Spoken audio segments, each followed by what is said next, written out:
Comment fait-on pour repérer un enfant en situation de prostitution? Alors en fait, c'est très compliqué. Dans le repérage, nous, on va parler de signaux faibles. Des signaux faibles qui, en fait, parfois peuvent faire penser à d'autres conduites à risque.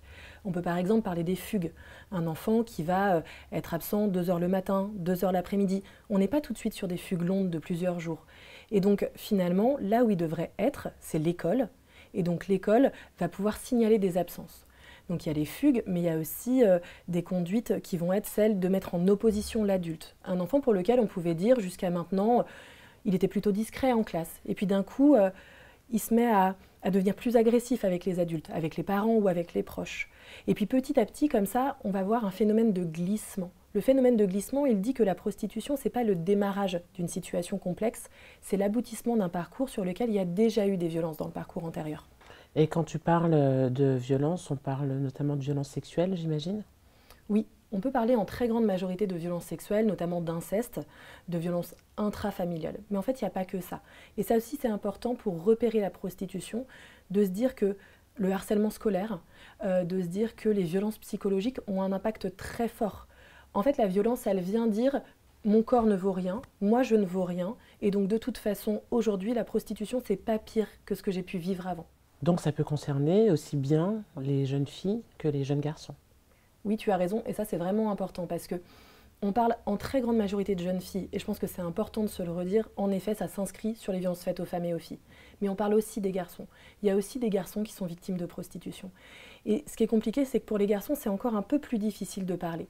Parce que finalement, souvent ils vont se dire « Ah bah oui, mais on va penser que je suis homosexuel ». La prostitution des enfants, elle ne parle pas de sexualité, elle ne parle pas d'orientation sexuelle, elle parle d'exploitation, elle parle de violence, elle parle de domination. Et donc finalement, oui, il y a des garçons qui sont victimes de prostitution, mais c'est encore plus difficile de les repérer parce que c'est pas ce qu'on attend. Comment fait-on pour aider ces enfants? Pour les aider aujourd'hui, je crois que déjà il faut s'autoriser à se dire que dès lors qu'on a un doute, il faut en parler.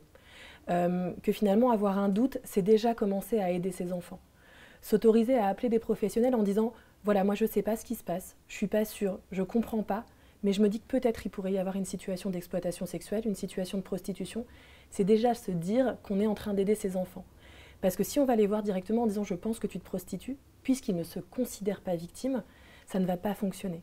L'idée, c'est comment on va réussir à travailler tous ensemble, à être des professionnels, à être des personnes qui allons chercher le meilleur moyen pour les accompagner, mais surtout pour leur permettre de se rendre compte qu'ils sont victimes d'un système, qu'ils sont victimes d'une situation pour lesquelles ils sont exploités par des personnes qui les utilisent pour se faire de l'argent. Donc qu'on soit amis, parents, professeurs, l'idée c'est de contacter un professionnel. Quel type de professionnel?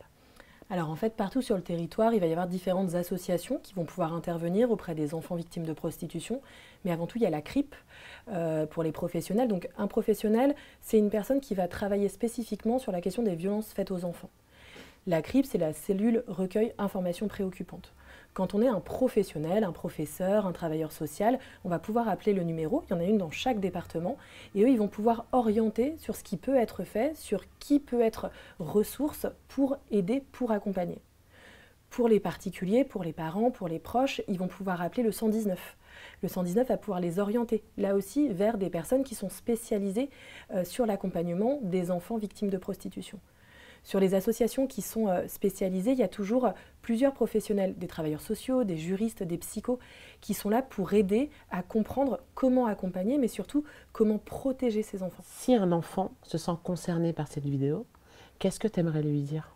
Moi, ce que j'aimerais lui dire, c'est tu n'es pas responsable. On te croit, on te protège. Il y a des personnes qui peuvent t'écouter, qui peuvent t'entendre. Et ce que j'aimerais lui dire, c'est qu'il n'y a pas de honte. Que de toute façon, c'est toujours les adultes qui sont responsables et que nous, on est là pour aider, on est là pour comprendre, on n'est pas là pour juger.